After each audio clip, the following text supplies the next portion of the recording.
616, your home for all things Marvel main continuity. Hello, everybody. Welcome back after a bit of a hiatus. It's been like 3 weeks or something. We didn't end up doing any of that wrestling content in between that we teased the last time, but oh well. Welcome back. This is episode 80, big 80 of Route 616. Pretty cool number there. It's wild that we've done so many of these, but we continue on. Hopefully going forward we will be able to stabilize out back to our weekly schedule, and if not weekly, we'll try to do them bi-weekly at the very least. But we'll see what goes on as life goes on. We are missing Dan this week. As Technical difficulties, he has not died despite what his advancing age may indicate. Yes, exactly. I'm glad Bill summed that up. But Bill is here, as was the voice you just heard and possibly saw speak if you're watching this on YouTube. Hello, everyone. So yeah, technical difficulties in Dan's end, so we are missing him again, but the show goes on, I suppose. At least nobody fell from the rafters, but anyways. Yeah, I don't know. Dark. I didn't really... Yeah, that was dark. It just kind of came out. I don't really know, I didn't really prepare anything to talk about this time. That was some pop culture stuff. I mean... Only real pop culture thing I've noticed is a trend of right-wingers being convinced that Starship Troopers isn't satire. Interesting. I mean, that's been a big debate online. It got going because of the whole Divers 2 thing, and everyone was saying that was satire, and they're all mad about it. And then people are like, I bet they think that Starship Troopers isn't satire either. And sure enough, they think it's not satire, despite the humans being dressed like literal Nazis. Wow. I heard about some of the Helldivers stuff, but yeah. I mean, there's been excitement around the Alien franchise recently. It just got put back in the theaters, the original, into some theaters. Why are you telling me this when one of the theaters is not mine? I think it's like very select theaters in the States or something that are doing it. Yeah, I know. It's just like, I would love to see the original Alien in theaters. And so that's been causing excitement, plus then the upcoming new movie called Alien Romulus, which I wanted Dan to be here to say this, but I saw a cool clip online about how they had a what's the word I'm looking for? They had a what's it called? What's it called when something's not CGI but is realistic? Practical? Practical, thank you. They had a practical facehugger, and it looked really cool. Oh, nice. That encourages me a lot, because I've been hurt more than I've been helped by the Alien franchise. So I was fairly skeptical, but if they're going to do practical effects on it, that's a huge strike in its favor, because if it was just like rushed out trend caching schlock like most of the Aliens have been, they wouldn't put that level of craftsmanship into it. Yeah, if that's a sign of things to come, I'm actually excited for that movie now, because the clip I saw of this practical facehugger, it looked sweet. Yeah, and I mean, the original one was practical, and it worked. Yeah. But yeah, so far there's been 2 good Alien movies and 2 okay Alien movies. So my hopes were not super high. Yeah. It would be cool if this one changed that, but won't get our hopes too high. I was expecting it to maybe just be another okay one, because they haven't done a bad one since, like, either the Alien versus Predators, if you count those, or without it, Alien 4. Yeah. The other ones were just okay, but at least inoffensive. And so... Yeah. Oh, and by the way, I just remembered, so if you like our talking about the Alien franchise, we actually have a whole bonus episode about the Alien franchise. Didn't we do the Alien, or was it Predator we did? Maybe we did Predator. Which No, it one was did we do? Alien. It was Alien? I thought it was. Perfect. We figured a franchise where there was one good movie, because that was back before Prey came out. Yeah. So we figured that a franchise with one good movie was probably not prime topic. Yeah, we kind of did one or the other, and Alien was the better topic at the time. Yeah. It would be different now because Prey was a whole lot better than any of the modern Alien movies. Like, we're talking since Aliens. Yeah. So yeah, we have a And full I'd episode actually talk. I'd have to watch them back to back, but I'm not convinced that Prey isn't better than Aliens either.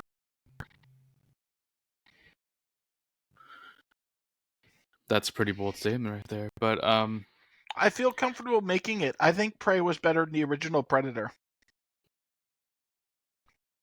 Like, the original Predator has nostalgia, but just as an objective rating of the movie, as a without full the fact that I package, saw it the first time at 13, I think Prey is probably the better movie. I think as a full package deal, you're probably correct in that statement, to be honest. It captures the horror movie more than anything starring actors like Jesse Ventura and Arnold Schwarzenegger can do. Yeah.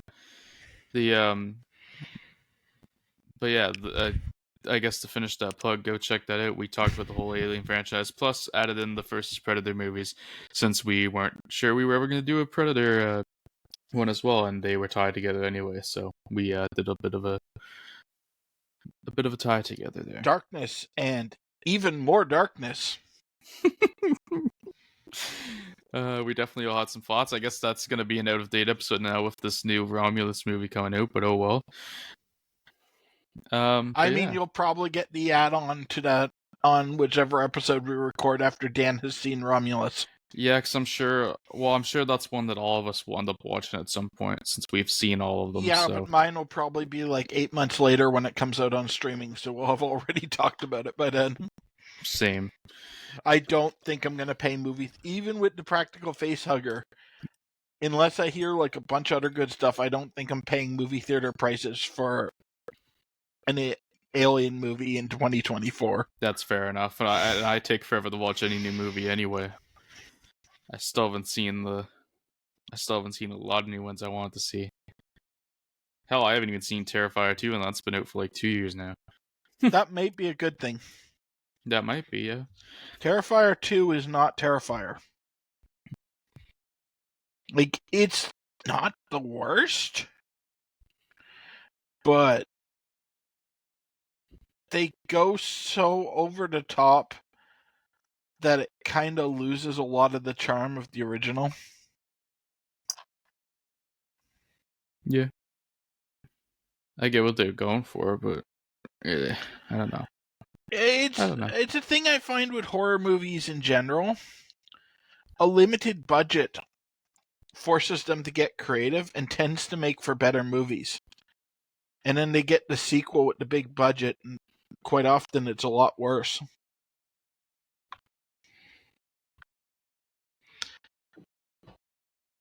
Not even just horror movies. Same thing happened with Deadpool. Yeah, I mean, the first one had like no budget and was really good. And the second one, it's good. But a little bit of that like renegade edge is missing. And I think that's why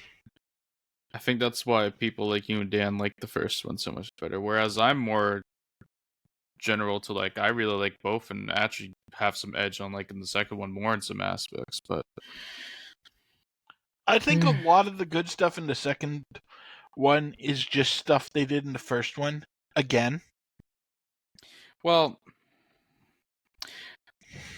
I think the second one has a better cast of characters, but I would say for the full, if you don't care about that as much and just want Deadpool as at his best, then probably the first one is the better just Deadpool movie, because it was pretty straightforward plot, and he got his shit in, and it worked. I mean, Domino is a great addition, and Yukio is a great addition. I hope they bring them both back for the MCU one.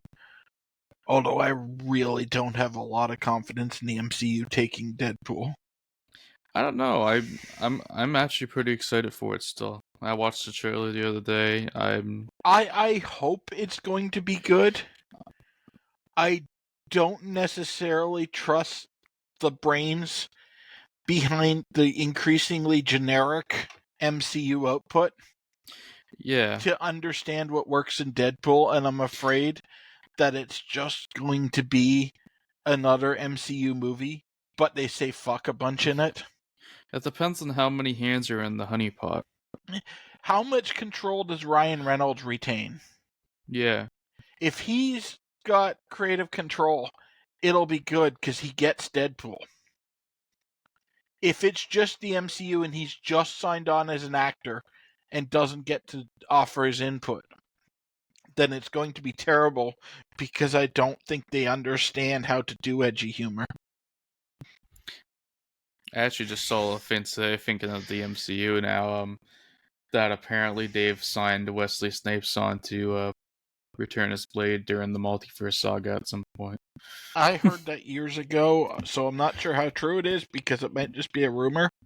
Yeah, I don't know. I'm a little skeptical about that just because Wesley Snipes isn't exactly young anymore. And Blade's a vampire. He doesn't age. I'm not sure like an aging Wesley Snipes could pull it off. Unless they like CGI him back to looking young, which they might do because it's the MCU and they all use CGI for everything. Yeah, I mean they could do that, or I mean maybe they can excuse it since he's technically a half or whatever. However, but I don't know how they did in that movie. I haven't watched the original movie, so I don't know if they fully did his character right either, where he's like the half vampire and blah blah blah. So they call him the Daywalker in them, but I don't remember if that's because he's half and half, or if he's a full-blooded vampire that can just survive in daylight for some reason. I at some point probably I haven't should get watched around those to watching movies those for movies. years because I got really, really angry about sunscreen. And the third one's awful from what I hear. So it is, but it's fun awful. The problem with the first one is they tried to do this like fairly serious vampire action movie, and the fucking vampires wear sunscreen and go out in the daylight. Yeah, that's something. It's possibly the single dumbest decision I've ever seen in making a movie. I've seen compounding decisions be worse, but for one single decision.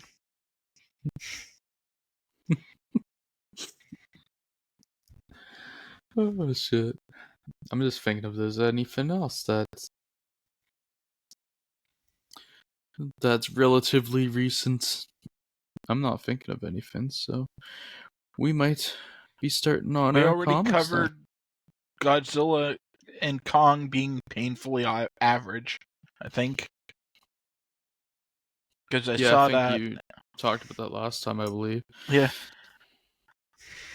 I mean, apparently the Fallout show is really good, but I haven't watched it. I mean, I haven't really even. I'm not a fan of the games I don't get even. Max, so I haven't watched it either. I'd like to. I love Fallout. I guess all physical copies in the States or something are all sold out. So probably it's been killing things. So that's been good. I don't know. I haven't really been paying attention to stuff, I guess. MCU, nothing's been going on. There's a surprising lack of content this year because of how much stuff got pushed back. I think Deadpool Wolverine's the only movie, but that is a good thing. I think that's actually really good because they've started taking new directions on their stuff in development and stuff. Yeah, if they have, because I think the reason everything became so generic in the MCU was they were just pumping out so much stuff that no one could be creative with any of it. The strikes might have really actually helped the MCU. It might save the MCU, because if they have to take an extra year and rethink things, and like leave the scripts in the hands of different people without oversight, they'll come back feeling different.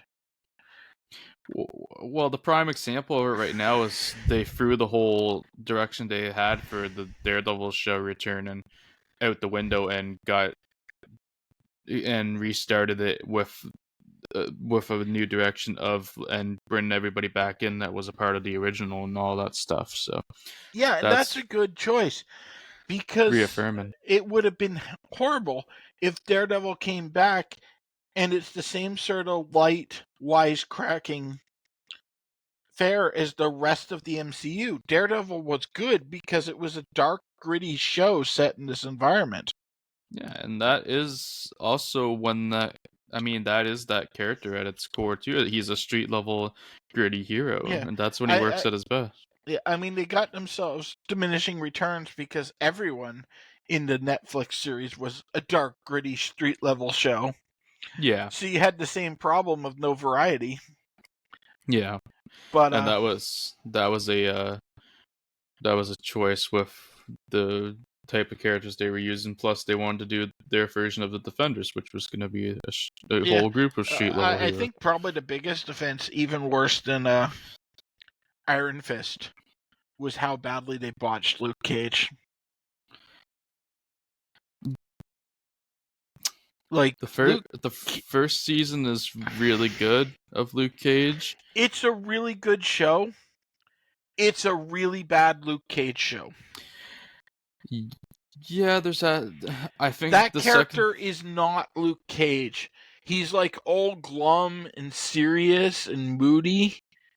Yeah. And there's always like, even though the like Hero for Hire and Power Man comics dealt with some pretty dark topics, there was always this. Luke also always had a sense of optimism to him. Yeah, there was always this lightness to it because they were based on 70s blaxploitation films. So they always kind of had this campy charm to them, whether he was like feuding with his coffee machine or stealing a hovercraft and going to Latveria to get $100 from Doom. Like, there was always some comedy to them. And then they do this grim, gritty, dark. It might be more in line with his character as of the 2000s, but it's still a bit off. Because he still never fully gets that dark, even. Yeah, and if his character goes that direction in the 2000s, that explains why I never liked Luke Cage until I started the read through. Yeah, I mean, that could be it. Because late 90s, early 2000s comics got obsessed with dark and gritty. And usually it wasn't done well. Yeah. I think if you already had problems with it in the first season, then it's probably good you didn't watch the second season, because they probably handled this character even worse there. Yeah, and I mean, don't get me wrong. I love the first season of Luke Cage. I think it's a great show. I just don't think it's a good Luke Cage show. Yeah. If it was some other character, it would be a top 3 show of that entire MCU. But boy, did he ever look like Luke Cage. Later Luke Cage. Yeah, true. I'm still in the puffy yellow shirt and tiara and afro era. Bill just wants the full 70s. No, you can't do the full 70s anymore. No. His look needs to evolve. He needs to become the bald modern look. Yeah, he does. Because otherwise, you're moving into Squirrel Girl levels of goofiness. Like, if someone's still dressing like that in 2024. But, will you come on the podcast? No. I would 100% do that if I thought I could pull it off without looking racist. Yeah. That is the issue. Because even without, blackface or so, just getting a fake afro wig would be pretty racist. Yeah. And you can't do the tiara without the afro. Yeah, true. What's the point? No. Oh, fuck. Well, we've gone 20 minutes now, shockingly, talking about random bullshit, so let's get into the comics. We're doing four Thor comics. We're transitioning right now between 4 Journey and the Thors, Mystery of the 2 Thor. titles. Yes, exactly. And then we have a couple Hulks to end this off. So first off, we're going to start with Journey into Mystery, number 124, the A story, of course. This one is titled the grand. I struggle with that word. Grandeur. The grandeur and the glory. And we've got Stanley writing, hallelujah, right? Jack Kirby and art, Vince Inks. Both those guys doing the cover, of course. Hardy Simics doing letters here. November 1965, release date, 16-page story, and Bill will take this one away. And given the subject matter, somehow remarkably, the story does not suck. Yeah. That's actually a pretty big ask given what we're covering here. And I attribute it entirely to one character who will be re-meeting shortly. Or if you look at the cover, shortly, you already know who he is. Yeah. we'll be re-meeting and forgetting shortly. No, I'm not talking about the demon. Oh. The good comes from Hercules. Oh, I kind of missed the good part. I thought we were making Thor jokes fighting about the demon certainly isn't enough to save this issue. Anyway, having returned to New York City, Thor reads newspaper reports about a being known as the Demon that has been amassing an army in the jungles of Asia. He is soon confronted by average citizens who wonder aloud if Thor will tackle the demon in the future. Thor takes the time to cheer up a little girl whose father has been injured in the Vietnam conflict, because we're topical, and tells her to wish her father well before departing. He travels to the hospital where Jane Foster is recovering from smoke inhalation, and listening from her window hears the doctors talk of her condition and that she is not getting better but worse. Meanwhile, in Asia, the demon continues to travel across the land, attacking cities with his ever-growing army. Regardless of the resistance, the Nornstone-powered demon manages to withstand all attacks made upon him and crushes foes. While back in the States, Thor has resumed his civilian guise of Donald Blake and entered into Jane Foster's room. At first, Jane figures that Blake is nothing more but an illusion, but realizes that it's really him. Dawn continues to learn that Jane is suffering a nervous breakdown due to Blake's constant disappearances, and decides that regardless of what may happen, he revealed to Jane that he is secretly the mighty Thor. Yes, one of the most important developments in Thor's story happens in the shitty demon issue. We're in identity reveal in season 2. I think she forgets again. Honestly, I don't remember for sure, but I think Jane ends up forgetting that he's Thor. I find it kind of wild that some of these identities are coming to light so early on. Yeah. Changing into his godly identity, Jane now knows Thor's double identity. Thor changes back to his mortal guise and tells Jane that he has to go but will return the next day. While on Asgard, Odin witnesses Thor exposing his identity to Jane. Fortunately, that's all it is. It's a PG-13 comic. And is furious and begins contemplating a fitting punishment for this defile. I don't think that's the right uses of that word. Back on Earth, Donald Blake tends to a patient who brings up the current news regarding the demon's invasion of Asia. After hearing radio reports later, Blake finds himself torn between his promise to not abandon Jane and his duty as Thor, and realizes that he cannot shirk his godly duty, and decides to fly to Asia to deal with the demon traveling across the Earth faster than ever before, causing a sonic boom of epic proportions. This sound is heard all the way on Mount Olympus, where Zeus decides that it is time once again for the Olympian gods to turn their attention back to Earth. Going to his son Hercules, who is sparring with Atlas, Zeus breaks up the fight and challenges Hercules with a mission to go to Earth and walk amongst mortal men. And once more on Earth, The demon's forces attack yet another village. However, this time they find out that Thor is waiting inside for them. Thor confronts the demon and recognizes the Norn stone that he has tied around his neck. Thor then challenges the demon to a battle, and the two begin a fierce fight. Okay, so I was actually thinking of the next issue with the shitty demon issue that's only saved by Thor, or by Hercules. This one's actually good because of the whole Jane reveal. Yeah. That's either way, 3 stars. Handled surprisingly well. I gave it 3 stars as well. I mean, Thor, whatever you want to call it, has been building up to actually having this reveal happen. But it's even still kind of shocking to happen so early. I feel comfortable saying Thor. Yeah, they've been calling it Thor for a little bit. They just didn't officially change the title on the cover. But yeah, no, pretty good. Hercules coming in here is great as well. Always down for some Herc. And yeah, Hercules is one of the biggest surprises I've got from the Order. He's up there with Luke Cage. There's characters that I always assumed were just kind of boring and generic that I ended up loving reading through. Yeah.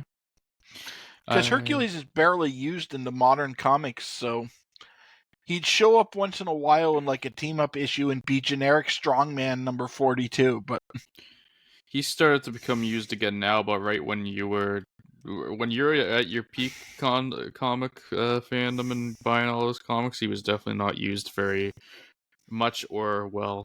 Yeah, they did do like a good one. He had a good miniseries in that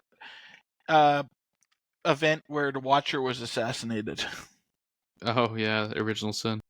Yeah, that was good, but he was barely used other than that. And no, my disdain for him came mostly from the 90s. Fair enough. He was not used at all except for like a throwaway character in a team-up book. Fair enough. So yeah, I saw the Thor right there, big developments, and we shall move on to Journey into Mystery, number 125. Yeah, this one managed to be good by basically ignoring that the demon existed other than for like 4 pages. Yeah, it was best to get that over with as soon as possible, really. I mean, it was kind of annoying that they built him up just to not do anything, but at the same time, it's probably for the best. I kind of like the way they do handle him, that he's just a total non-issue.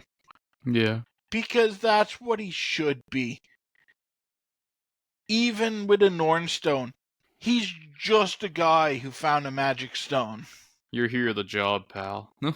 Yeah. It would be bad if they made like an actual like 3-issue arc of Thor fighting this guy, because he's a joke. Thor should be able to steamroll him in like 5 minutes. Yeah, get the fuck out of here. Come in, Hercules. There we go. Anyways, issue 125A story of Journey in the Mystery. When meet the Immortals. Stan Lee, Jack Kirby, Vincent Coletta, Artie Simek, all the same team. December 1965 release date. So the last issue of Journey in the Mystery officially being the title is the end of 1965. 1966 start things off fresh. 16-page story, and I will take this one. Thor is in Asia, trying to stop the conquest. Wait, am I on the right one? Yes, I am. Trying to stop the conquest of the demon, an Asian witch doctor whose strength has been enhanced by Norn stone. As the two battle, it becomes clear that their strength is evenly matched, and wanting to avoid defeat, the demon demands that his soldiers attack Thor with a captured cannon. Thor, noticing that their weapon is more powerful than they suspect, prepares to stop it before they can unleash its power. Meanwhile, in the United States, Hercules is awoken from his first evening on Earth to the sound of a train that cannot progress further down the line due to a fallen tree on the tracks. Hercules decides to use his giant strength to toss the tree aside and asks that the engineer take him to the city that the train is destined to. While back in Asia, Thor plugs the enemy cannon with his hammer, causing it to backfire. Seems pretty dangerous, but whatever. Cause an explosion. All the victims would be Asian, and it's the 1960s, so no one cares. Yeah, I think they undersell how bad that would be a little bit here, but that's okay. Cause an explosion powerful enough to knock everyone but Thor unconscious. Yeah, I'm sure that's all it did. Using this opportunity... Oh no, those guys are dead. It's just comic code. Unconscious. Yeah. That was one of the most blatant times reading through so far with the comic code that I've been like, huh, yeah, those guys are okay. Using this opportunity, Thor reclaims the Norn Stone from the demon, stripping him of his enhanced powers, and his army soon flees. Thor transports himself to Asgard to turn the Norn Stone over to Odin. Thor soon realizes that Odin is furious at him for breaking his decree when he revealed his identity to Jane Foster. The angry Odin refuses to allow Thor to return to Earth unless he passes the Ritual of Steel, where he must fight not only against his best friend Balder, but an army of Asgardians are all ordered to slay him. There was a word missing there. It took me a second. Back on Earth, Hercules has been taking in all that New York has to offer. Poor guy, eating a grand meal in a dinner club and attracting the attention of a beautiful woman. He has been spotted by a talent scout for a movie studio who wants Hercules to take part in a movie being filmed in California. He takes up playing the guitar for all present when the club is suddenly attacked by masked robbers, hoping to loot the place. However, all present who figured Hercules for an actor playing the role of the famous demigod soon realize that they are dealing with the genuine article when Hercules fights off the robbers and sends them packing. Their getaway is short-lived, however, when Hercules immobilizes their vehicle by throwing a lamppost at it, which is a hell of a panel, by the way. The lamppost cutting that car partly in half was kind of cool. Hearing the commotion from her hospital room just as she is being discharged, Jane Foster believes that it's coming from Thor, who has kept his promise to return to her the next day. However, when she goes to the street, she finds that it is Hercules who has taken the glory and praise for stopping the crooks. Finding Jane to be very striking, Hercules leaves with the girl, and when the town scout tries to stop him to meet his contractual obligations, Hercules simply stuffs the man in a garbage can and leaves. I love Herc. There's a lot of good bits in this comic that are very done Hercules that are not done very well in the understanding frame. how modern society works is one of my favorite things about that character. Back on Asgard, Thor has managed to fight off his fellows, even fighting past Heimdall and escaping across the Bifrost Bridge to Earth. When Balder throws himself at the mercy of Odin for failing to slay Thor, Odin forgives him and decides instead to watch what his son intends to do on Earth. There, Thor finds Jane in a restaurant with Hercules and finds that Jane is upset at Thor for once again abandoning her. Pretty understandably. When Thor tries to explain himself, he sees who she is. He sees who she is out with and becomes jealous. When Hercules tries to greet his old ally, Thor insults him, which leads to the Prince of Power striking the Thunder God, and thus the first blow in a battle between Thor and Hercules is struck. And that's the end of that one. Pretty good cliffhanger, really. Yeah, they've been doing good with the cliffhangers on this show, or on this run. Like, even the last issue with he's about to fight the demon. That's a pretty good cliffhanger, even though we know the demon sucks. Yeah. I gave this one a solid 3 here. So did I. I was not expecting to give both issues with the demon 3s, but Hercules and Jane Foster stuff saved them. Yeah. And it's amazing to say Jane Foster stuff saved the Thor comic that wasn't written in 2000 and was it 14 onward? 14 was when she became Thor, yeah. So yeah, pretty wild. No, Thor's being pretty solidly written right now. It's got a pretty good cast of characters going on, and it's trudging I along. think it stays pretty consistently good until after Walt Simonson. Yeah. So that's something to look forward to. Like, Thor's, at least where I am, is rarely the best comic, but you almost never regret reading it. Yeah. Sounds about right from what I've heard. And I also, it didn't strike me when I was reading these, but listening to you recap it now, I think they stole a lot of Hercules' characterization for Thor 1. Yeah. Because Thor was never really like that, but like all the jokes about Thor not fitting in to the real world, that's Hercules. Yeah, well, the Thor of these early days that we're reading is not MCU Thor at all because it's been so tied heavily with the Donald Blake and everything. Oh yeah, but even beyond that, like the scene where he's in the coffee shop with them and just like flings the coffee mug on the ground and yells for another because he's acting like he's in a Norse meat hall. That's they a literally, Hercules thing to do, not a Thor thing to do. yeah, they literally did that bit, and it's definitely, yeah. I mean, it's very much, it definitely feels that way. I mean, it's very fitting for Thor in the future, but it's the Hercules now. It certainly feels like a, a definite inspiration Yeah, and for even MCU. Thor in the future, he's been Thor on Earth for long enough that he doesn't really get the fish out of water stuff. Yeah. Whereas Hercules shows up, he's already a god. He doesn't have to prove his worth or anything. The And he's complete been ignorance of the living, world around him. yeah, and he's been living in Olympus for the last however many millennia, so he has no clue how the modern world works. Yeah. It's the god version of Captain America. Yeah.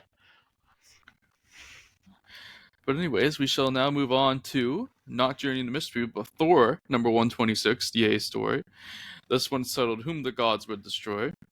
We've got the same old team here, and this was released in January 1966, so Happy New Year. We have reached 1966 in this title. 16-page story here, and Bill will take this one away. I think that's another thing that has this run working so well. It's this creative team for a long time. Yeah, the consistency is helpful, and I've said this before, but I genuinely think that some of Jack Kirby's best work so far that we've seen has been on Thor. I'd be comfortable to say some of his best work, period. Yeah. Because other than some of the highs from Fantastic Four, nothing I've read touches Thor that he's done. I would say that technically, consistently, as an artist standpoint, this is his best work so far. Yeah. I mean, Fantastic Four has had its bigger moments and been more important, but this is Jack Kirby's as an artist. He just suits Thor. Yeah, and I think Vince Colletta actually improves his art for Thor because Kirby likes to do really complicated machinery and stuff. Yeah. Which doesn't suit Thor at all. But Colletta is notoriously rather lazy. So he'll cut a lot of that out and just deal with it with shading and stuff. And it makes it look more fantastical and less technological. Pretty good combo then. Yeah, they actually work wonderfully together on this book. So yeah, I just want to. We've talked about that before, but I wanted to say it again because the art in these issues has been pretty solid, has been pretty good. It's a visual medium. Art's as important as the writing. Oh, definitely, and we should, if anything, we should probably talk about the art more sometimes, but still. It's hard to do sometimes unless it's really stand out. Yeah, exactly. Thor and Hercules are fighting over Jane Foster, boatmen's egos preventing an end to the fight. However, the two appear to be evenly matched. Well, in Asgard, Odin is still furious over Thor's disobedience and first revealing his double identity to Jane and returning to Earth against Odin's wishes.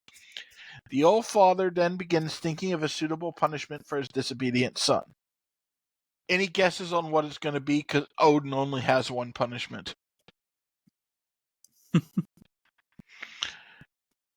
Back on Earth, Thor and Hercules' battle takes them across the city. Each man tries to outmatch the other, accomplishing nothing more than a lot of collateral damage to the city around them. Their battle eventually leads them to a construction site. As the battle rages on Asgard, Odin has called forth Seedring the Merciless to exact a punishment on Thor, to gradually drain his strength to half power. Okay, that's different. Usually he does it immediately. Although I'm pretty sure in the book it's done immediately. In spite of Seedring's reservations, he complies with Odin's wishes, striking Thor with a mystical bolt that will weaken the Thunder God just as Odin commanded.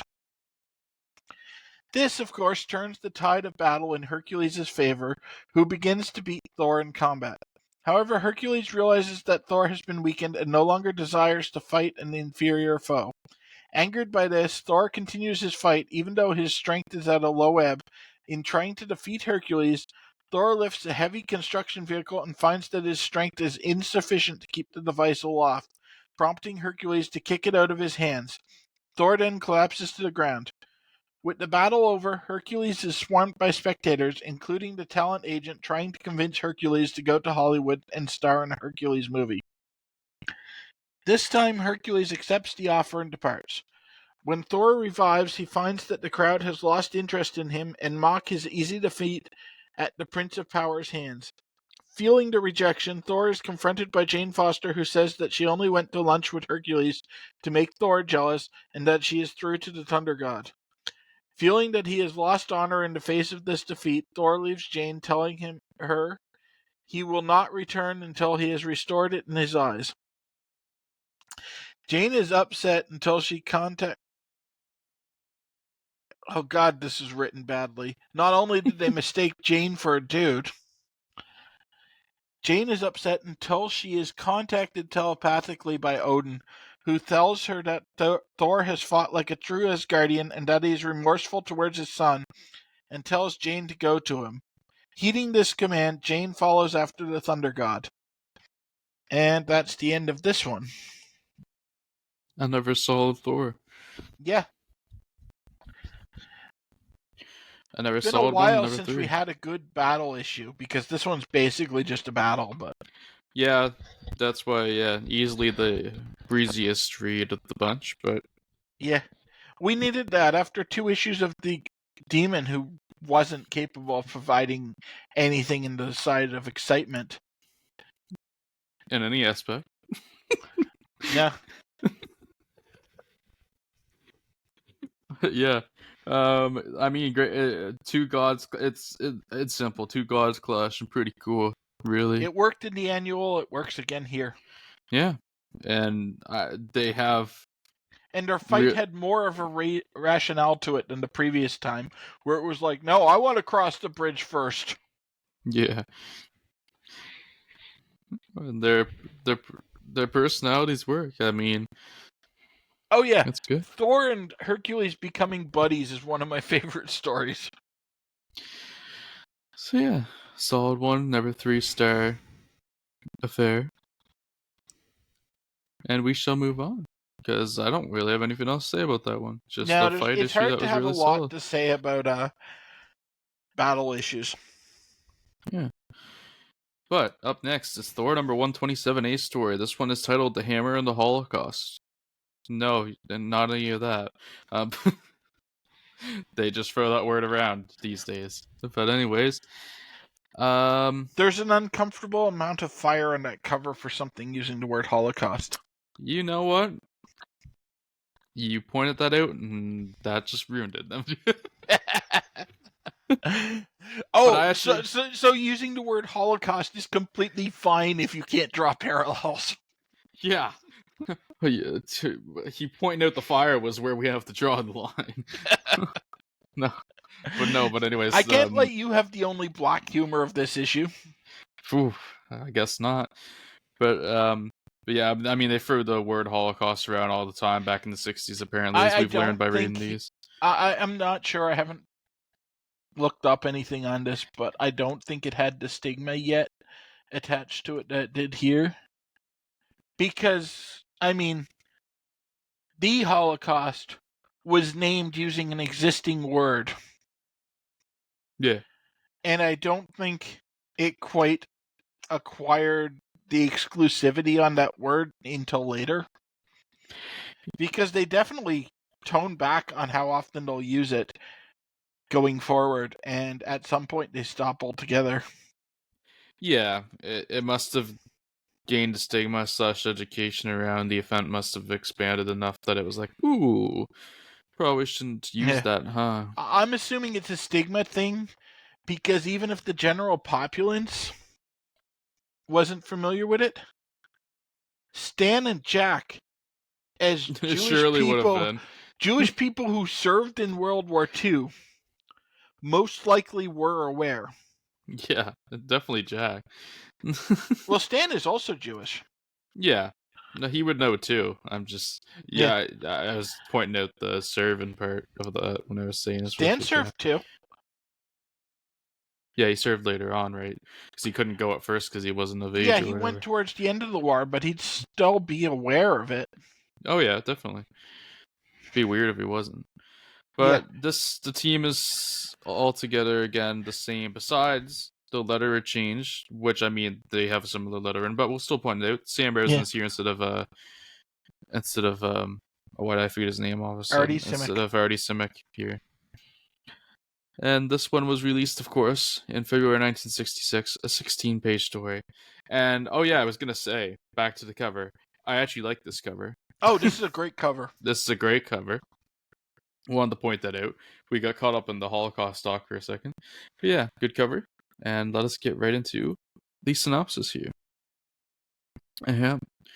Believing that he has lost his honor, Thor is confronted by Jane Foster, who tries to get him to forget restoring his honor and that she loves him. Thor is embittered by being the subject of Jane's pity and leaves. Before Jane can do anything more, someone is struck by a car, sending her rushing to the. So I forgot about that. Sending her rushing to the stranger to give them medical aid. While in California, preparations for a new Hercules feature film are underway at Stardust Studios. What a name that is. That studio is It's never gonna finish go this anywhere. Hercules story eventually. When some of the workers stop to comment on the set designs, they are scared back into the work by the studio owner, JP, who is in reality Pluto, the Olympian god of death and ruler of Hades. With his workers, I forgot about that. Holy Yeah, I shit! forgot actually I think that might be a mistake. I don't think he's revealed to be Pluto in that issue. I think it's the next one that we haven't officially read for the podcast yet that reveals him to be Pluto. I think there was some kind of hint because I think There I was knew about something that he was sketchy, but I don't think they revealed that he was Pluto. I don't remember anymore. It's been a while. Anyways, with his work is gone, he checks with one of his slaves in Hades to make sure all is well. Okay, Satisfied then that they must have revealed it. I If think he's talking to Hades, they revealed it. I think it was revealed, but I definitely it was like glossed over. I think. Like, Yeah, this is probably my faulty memory running on it because spoilers, that's the next Thor arc is Pluto. yeah, this is like them putting it there as a bit of a setup, but I think they kind of relatively glossed over it. I mean, it's literally the next issue. It feels different because we have to maneuver Hercules into position through some Hulks. But Yeah. it's literally the next issue starts the Pluto story. Satisfied that nothing there demands his attention, Pluto begins preparing for the arrival of Hercules. Elsewhere, Thor stops to ponder his lot and how to restore his honor. Okay, they start. I just noticed the funny thing with the synopsis. They were using the honor without a U earlier on, and now there's a U in honor, so that threw me off for a second. If that's the biggest issue with some of these synopses, we're doing well. Mine identified Jane Foster as a man. And to be honest, these Thor synopses have been some of the best we've gotten in a while. So yeah, it's probably not an English speaker writing them, but they're pretty good overall. Doing a pretty good job, really. It's just awkward sentence structure and occasional word choice that's off on it. I don't want to bury whoever did them because they actually did a pretty good job. Yeah. Unaware that he is being watched by the remorseful Odin, who feels fully responsible for doing this to the Thunder God. Odin is then struck down from behind by Sidring, however you would say that. He hasn't had an adaptation, so I don't know. I want to say it's probably Sidring. Say Sidring? I was saying Sidring, but I don't know how to pronounce ancient Norse that's possibly been butchered by people who don't know it any better than I do. We'll go with Sidring, who is attempting to take over Asgard. With Odin defeated, he does just that, and when Balder enters the room to investigate, Sidring announces that he is the ruler of Asgard. When Thor returns to Asgard, he finds Heimdall encased in a block of ethereal force. and rushes into the city of Asgard to learn what has happened. There he finds his fellow Asgardians, all have been incapacitated, including Balder. Suddenly, Thor is surrounded in a ring of fire erected by Sidrin, who demands that Thor pledge an allegiance to him or suffer the same fate as his comrades. Thor refuses and walks through the flame to battle Sidrin. While back on Earth, Pluto continues his plot against Hercules, joined by Hippolchia. What? Hippolchia, I know that name. I'm struggling with it. Hippolchia, whatever. Who was in on the charade, pretending to be an actress. I just don't remember. The Sapin was where my what came from, but yeah. Yeah, it is Hippolchia. Who is in on the charade, pretending. It's like I blocked out all of this Pluto stuff. I don't believe they actually used her name in that issue. That's She's why just I'm getting referred confused, to as probably. the Queen of the Amazons, but it goes forward to actually name her in the future when someone writing Thor or Hercules was more up on the actual mythology. Yeah. In fact, I guess we can get an answer on that. Yeah, she's just called the Queen of the Amazons in this. That's why I'm confused. I confirmed that with the site. Oh yeah, I went into her. I'm like, I think that's right, but I'm not sure. So I went into the site to check. Hippolchia, who is in on the charade, pretends to be an actress playing the role of herself. Pluto creates an Olympian pact, a document that makes an eternal pact between those who sign it, the key to Pluto's plot against the Prince of Power. Back on Asgard, Sidrin and Thor battle, Sidrin using his superior mystical powers against Thor, who finds himself initially outmatched and fighting on the defensive. We we were not burying the people writing these, and then all of a sudden it became really bad. Find himself unable to defeat the Odin power and enhance Sidrin. Thor escapes the chamber of the Oversword. What? Chamber of the... Is that right? Oversword? Yep. Okay. Okay, I wasn't They're sure because... using the modern term for it. At the time, it was called the Odin Sword. Odin Sword, thank you. I was like, that... Okay. But eventually someone realized that's a stupid name for a sword, and they change it to the Oversword. Okay. Braving all of Sidrin's mystical attacks, Thor grabs the handle of the sword and threatens to bring out Ragnarok. That might be the first Ragnarok reference, I'm not sure. If Sidrin refuses to surrender back his usurped power to Odin. I'm not sure if it is or not, because it gets used a lot. It's used in Tales of Asgard. In the big overarching Tales of Asgard story, that's the reason we're not reading the B story in these books right now. Yeah. And I don't know if it starts being mentioned before this issue or after this issue. Fair enough. Not wishing to have his life ended, Sidrin returns the power to Odin, who tells Sidrin to leave and that his punishment will come later. Odin then scoops up the exhausted Thor and carries him off, convinced that his son is still the most noble of all Asgard. Ta-da! That synopsis had me fucked up a little bit at times, but we made it through. Another 3-star affair. Yeah. I mean, this has just been a consistent, good Thor story arc, and that's pretty much the way Thor continues.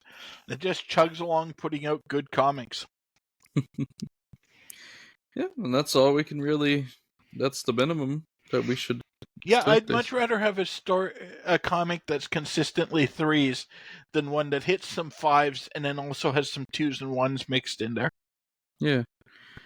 It's just a solid ordeal.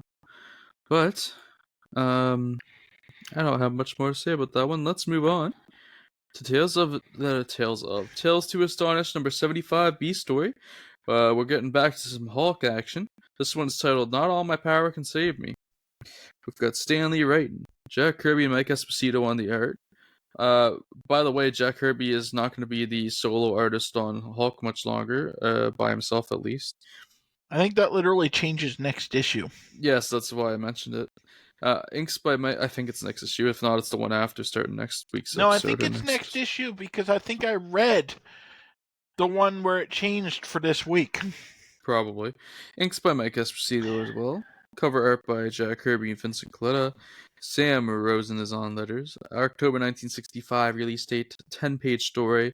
And Bill will take this one away. All right.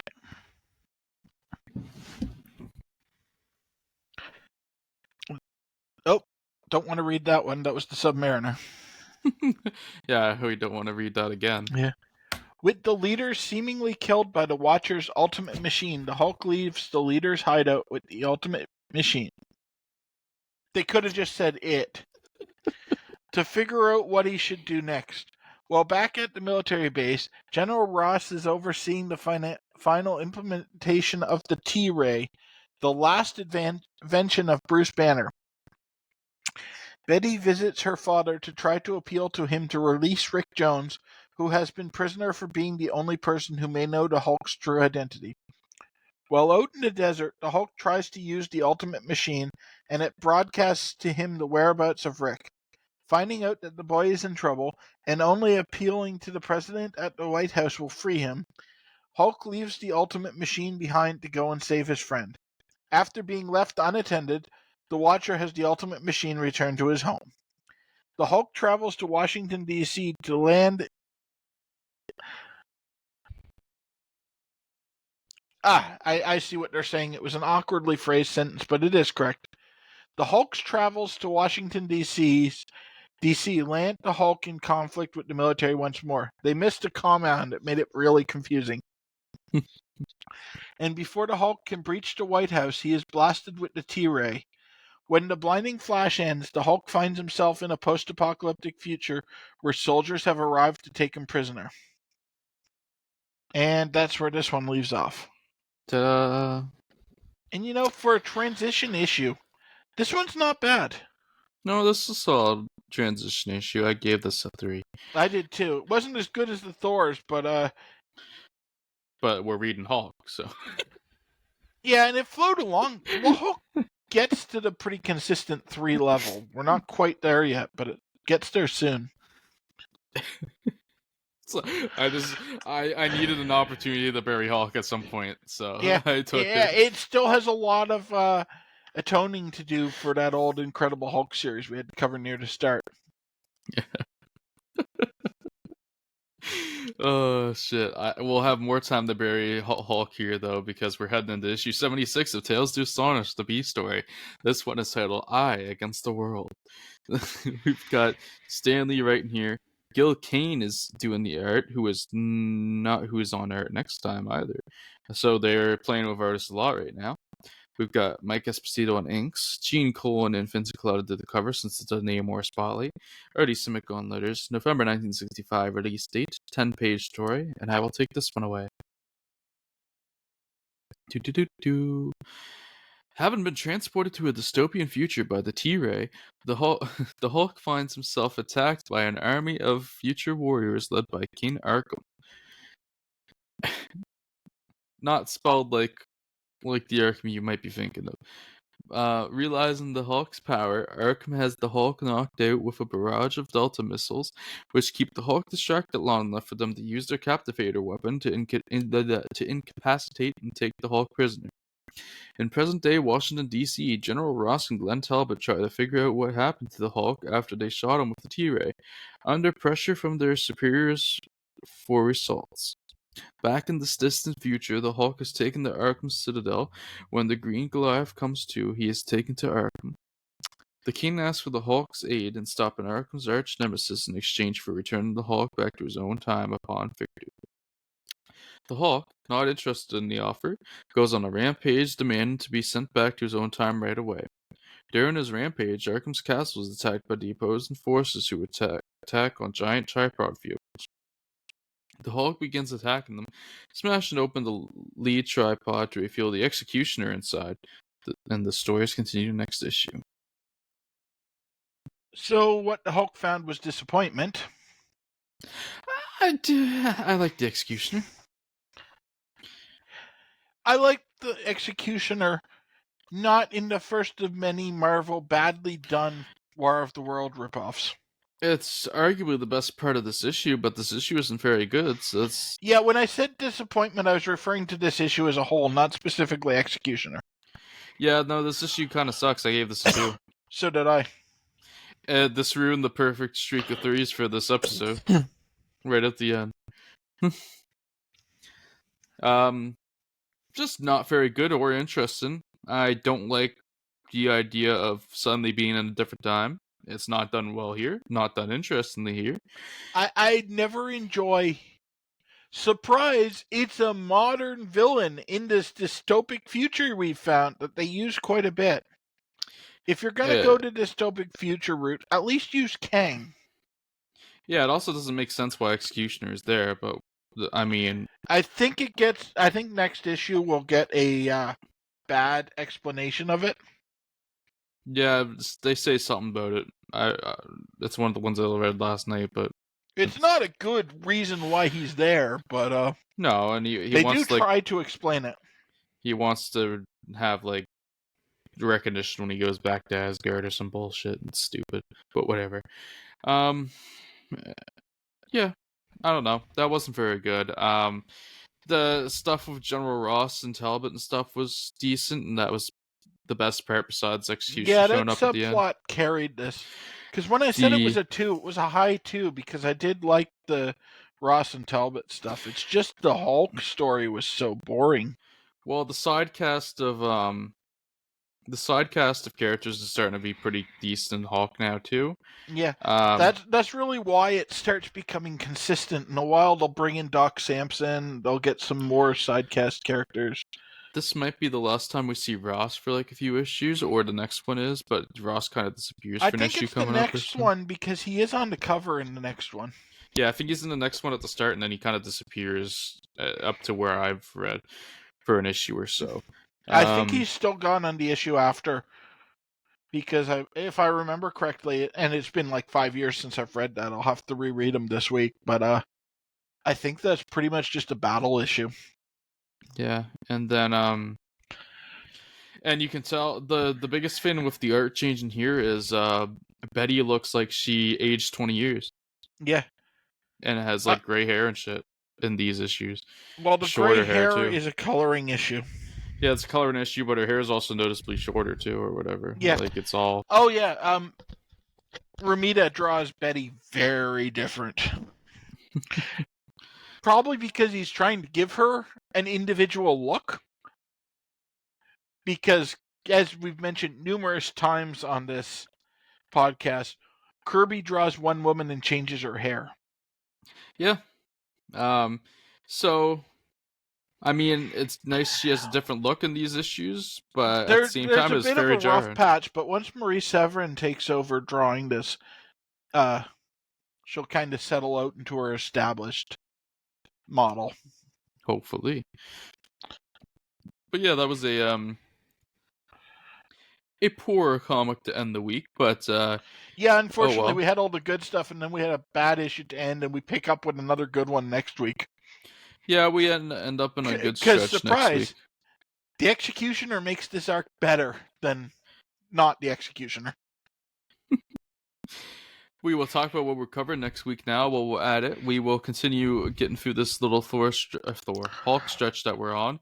We're going back to Thor after that. That's why I messed up for a second. But Hulk... Yeah, like I said, this is really just to maneuver Hercules into position. Yeah. Tales to Astonish, the B stories of issues 77 through 79 will be covered first. And then we get back to Thor with a 3-issue stretch for Thor 128 through 130 A stories. I love this arc, the Thor arc that we're getting. Yeah. That'll be it should be a solid episode considering how high Bill just built Thor, and I've already enjoyed the Hulk so far, so... Yeah, the Hulk's not bad. And the next one's good because it's got Hercules in it, because you've read 2 more. But then it's one of my favorite Thor arcs because it does what I think Thor does best, which is deal with mythology. I'm a little lower on the sci-fi Thor stuff. Yeah. Fair enough. But yeah, no, pretty solid episode overall today. We're not quite done yet, though, because we are going to do our end of the month stuff for last month, March, and this month's only 2 episodes of April. We did 3 episodes last month, 2 episodes this month. Scheduling has been Pretty interesting. But yeah, I've just had my work schedule, my real work schedule has become interesting, so it's been hard to work around recently. But hopefully that settles out soon, and we get back on track. Hopefully, if But nothing else, we can keep doing Saturday recordings until it does settle out. yeah, The comics are so getting better, so it's less of a chore to prepare for these. yeah, no, hopefully it will. Hopefully I can. Because I actually like I'm where we are also in terms of recording to where I'm reading, so I actually have to make sure I've read the stuff so we can record too. Okay. So yeah, well, that should hopefully not be as much of a struggle. Hopefully going forward. But anyways, we will move on to our end of the month stuff. We have our pull list and then best and worst comic of the month sections. We're gonna start with the pull list like normal, and we'll run down the titles, I suppose, which would be Fantastic Four, Tales to Astonish, Journey into Mystery, which is becoming Thor, Strange Tales, Tales of Suspense, Amazing Spider-Man, Sergeant Fury and Silent Commandos, X-Men, Daredevil. So, I guess for my we're getting rid of Journey into Mystery because Thor is taking over, is what the title's called. So I'm guessing both of us are keeping Thor, right? Oh yeah, Thor's getting good. I'm not cutting it now. Exactly. The only other change for me, which is the We same could change for you, because hypothetically keep Journey into Mystery because we dip back into it for Tales of Asgard, but I'm comfortable with changing it at this point since we're switching over to the new, or since the Ace stories are switching over, and it gets confusing to keep it under two different titles. Yeah, and we would have. I mean, we kept it If we're anyway for pulling the it A for the A stories. stories, we're going to be pulling it whether the B stories are good or not. Yeah, exactly. So my only other change, I don't know if you have any other ones, but you also said you were doing this to me, is getting rid of X-Men. X-Men is That's the going off the exact pull same list. change I'm making. I'm Because also X-Men this dropping month X-Men. was not good. Yeah. So you're still ahead of me on pulls because you're still keeping Avengers. Yeah. I mean, we haven't talked about Avengers this entire period, so I'd be surprised if Yes. you're going to change it. No, I'm keeping it. I think I had gotten rid of it just to add it back because it got kind of good again, is what I think It's happened the last last time. entry in your list, so I think we might have added it in. I think I added it back last time because Avengers. I liked the last stretch of Avengers comics. Yeah. Anyway, Yeah. for our best and worst, I'll give us a quick summary of what we covered. We had Daredevil 14 with the shitty Kesar trial in London. Sergeant Fury 27, where Fury fights alone. A big hunk of Tales of Suspense Ace stories, where Iron Man fights a bunch of one-off villains, then the Freak arc happens, and then Ultimo with the Mandarin.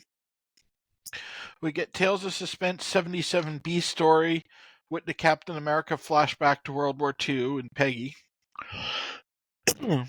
Amazing Spider-Man, we get a Craven issue and a Molten Man issue. 2 Sergeant Furies. That I don't remember what either one of them was now. Sergeant Fury tends to be pretty samey. It's the It's not a man shall remain alive in Armageddon, but I don't remember what happens in those. It's the two-parter where Fury's facing off with Strucker and they're in that Oh town. yeah, okay. That was actually pretty good. We have X-Men 19 with the Mimic. Spider-Man 36 with the Cat Burglar.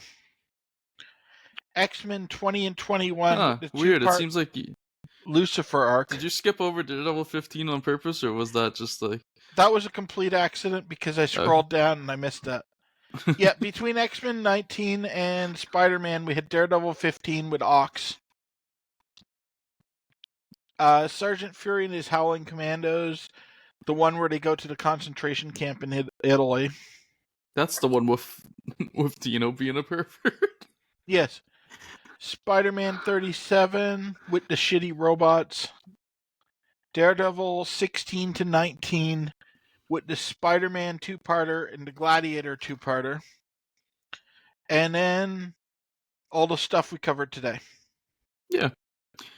So, on that note, we normally start with our worst to go end on the high note. So, worst. You go first. Like all we right. normally do. X-Men number 20, I, Lucifer. Yeah. Okay. Because that Lucifer arc sucked, and I remember that one being the worst part of it. Yeah. Fair enough. You know what? I joked that I was gonna give it to Daredevil 14, but I changed my mind and remembered how god awful that X-Men arc was. Once I looked at what we were covering, so I'm gonna give it to 21 because it was bad enough I had to read one issue of it, but when it was the second issue, I remember really struggling to read it. I think I was on like page 14 and like had to come back to it the next day or something at one point. So I can believe that. X-Men is not only terrible, but also very wordy. yeah, that we covered both the terrible X-Men, so that's great. I don't mind wordiness when it's a good comic. I mean, God, Claremont X-Men is super wordy, but it's worth it because the story is actually interesting. Yeah. Yeah, it requires an interesting story to want to read all that. I don't need to read 8 panels of dialogue about fucking Lucifer. Oh my god, Lucifer was so bad. And now we move on to the best of the month. Yeah. Yeah, you go first again. All right. This is kind of funny given my accident when I was reading these. There's not really a standout high point this month, so I picked the one that surprised me the most for being not as bad as I thought it was going to be, and that was Daredevil 15 with the Ox, which was actually a really interesting story. That is not what I thought you chose. No, I actually really liked the take on the Ox there. I mean, it is good. I did not think that was your choice. When you told me... I don't think I've really gone higher than 3 stars this entire month. And that was the one I was least expecting to give 3 stars that I did. Yeah. No, it's just when you said earlier whatever you said, that was not what I was expecting. I honestly, with I what you knew said I was earlier, going to surprise you with that one. I totally thought you went with the Ultimo issue of Iron Man with what you said earlier. But yeah, anyways, my best has actually been thrown a swerve because I kind of forgot about some comics this month. I had 2 options that I was stuck between, being that Iron Man I just talked about, and then the Amazing Spider-Man that was technically my one of the best rated comics of the month, that Craven issue. But I forgot that we had Sergeant Fury this month, and I really enjoyed the Sergeant Furies this month, especially that 2-parter. So I enjoyed them too, but there's nothing unique about them, so I'm probably never going to give them my best comic again unless they do something like kill another Howler. I'm going to give it to the second part of the 2-parter. All right, Roy Thomas 29. took over, issue 29. That was a really good comic. I almost gave it to that. I completely overlooked the Furies when I was looking through these comics earlier, and now that's easy enough to do given that they're in a different order. Now that we've pointed it out again, I remembered how much I liked those. I was hesitant on giving it the Spider-Man Craven issue because even though the Craven issue was with these Furies my highest rated fan of the month, it wasn't really a standout. Like you said about Fury, it didn't really stand out for being. That's why I was actually going to give it to the Iron Man Ultimo issue for making me like a big giant robot. Makes sense because Spider-Man's been struggling under the weight of Stan and Steve's degrading relationship this month. Yeah. So I didn't really want to give it to Spider-Man.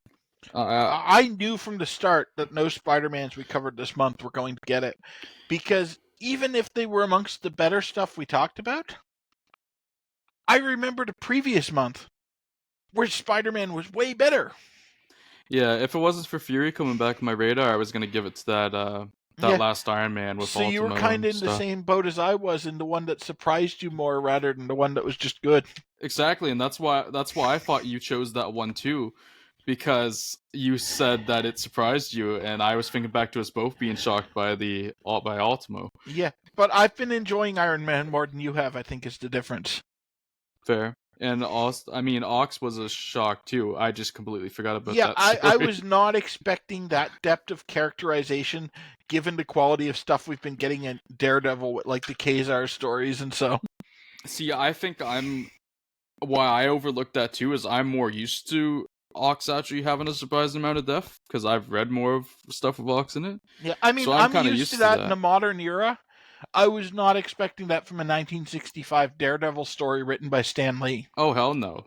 Especially in Daredevil, which is like the worst ongoing title. I disagree. Actually, it's not. X-Men is right now. But Yes, thank you. Thanks for letting me correct myself. X-Men is the worst, but that's not for lack of trying from Daredevil. No, it certainly isn't. It's just that Daredevil actually had a few good ones this month. And every time Daredevil starts challenging for the bottom spot, X-Men reveal a new low.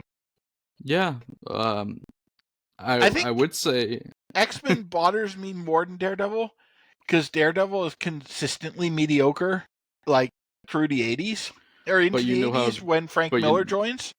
Yeah, but X-Men in the initial run before they get sent into reprints have moments of brilliance that make you think they're turning it around, and then 2 issues later they're shit again.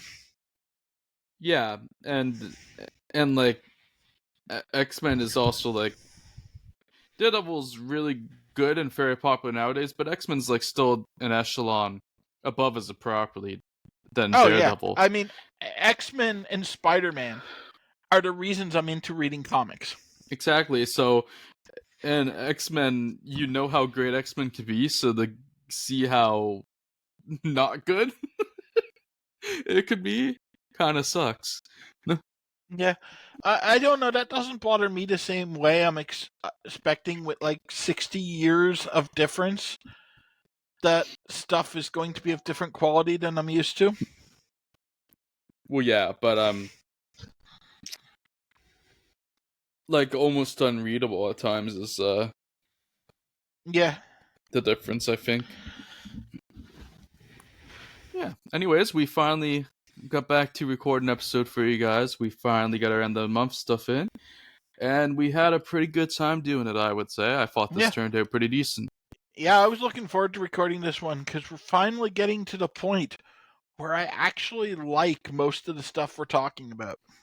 Yeah, I'm personally excited to go finish reading next week's comics, especially after Bill's excitement for Thor. So hopefully we have a solid episode next time for you guys. Hopefully it'll be next week and we'll get back on track with weekly episodes, but we'll see what happens. But we shall go into wrapping this bad boy up and hope you all enjoyed. If you're watching on YouTube, please leave a like, comment, subscribe, and even share if you would like to. We are also available on Google Podcasts, Apple Podcasts, and Spotify. And of course, if you're watching on Spotify, click that big old poll. Let us know why Executioner in the far distant future is your favorite. I was going to cite that shitty king that the Hulk was fighting before Executioner showed up and made things better. Oh yeah, but I couldn't be arsed to go back and look up his name. I already closed the comic site. You know, I had literally already forgotten about that character, so until you just said it again. Because I begrudgingly read that all. But anyways, we will see you all next time. I don't know if I would have reread it if it wasn't the last comic we needed to cover. I wouldn't have blamed you, honestly, if you just said winged it. I might have, but it was the last one. I'm like, I'm already this far. I can read one more. Yeah. Anyway, guys, we will see you all next time, whenever that shall be. And peace out. Have a good one, everyone. Hopefully more wrestling content coming soon as well. Yeah. Peace.